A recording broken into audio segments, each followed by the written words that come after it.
I'm joined by Mitul Kotecha. He's global head of foreign exchange at Credit Agricole. So thanks so much for joining us, Mitul. So these Chinese bosses are pointing out the benefits of a stronger yuan. Are they right? I think they are, Lindsay. I think at the end of the day, there's a lot of attention, a lot of pressure on China to act. It is an undervalued currency.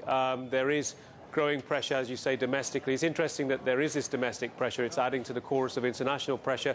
China perhaps more sensitive to any domestic pressure rather than international pressure. So I suspect it might just help to accelerate the process. But bear in mind that China has been very firm in its stance in recent weeks. It's clearly very focused on whether China will be called a currency manipulator in the mid-April US Treasury report.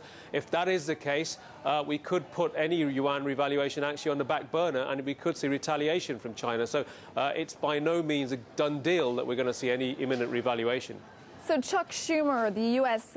senator, who's been quite outspoken on this issue, to say the least, says that the Treasury is seriously considering labeling China a currency manipulator next month. So if it does do that, what would China's retaliation be?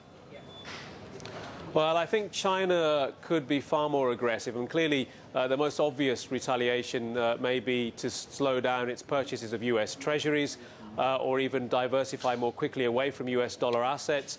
It may also react to any anti-dumping regulations that are brought in the U.S., because if China is labelled as a currency manipulator, we could see the whole spat being escalated to the WTO, World Trade Organization, and then we could see China face some sanctions. And again, China may retaliate to that as well. So we could see a number of measures here relating to trade, sanctions, import duties, that type of thing, as well as potentially financial retaliation from China in the form of U.S. Treasury purchases.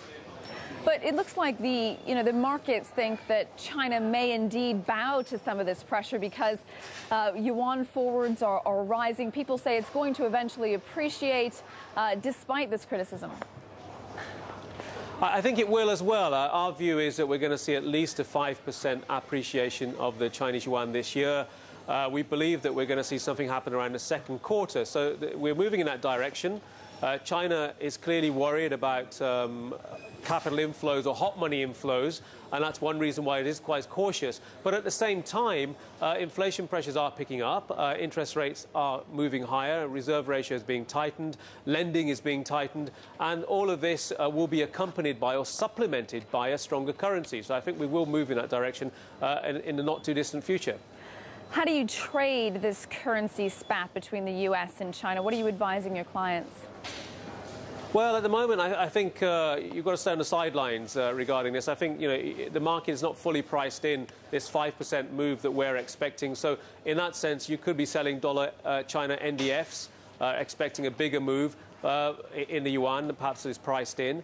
But of course, the dollar could end up being the real loser if China does retaliate more strongly and we do see a significant backing away from U.S. assets. The dollar could come under more pressure. U.S. bond yields could rise more sharply. So we have to be a little bit cautious as well about how you play this regarding the U.S. dollar. Mitul Kotecha there from Credit Agricole. Thanks so much for joining us.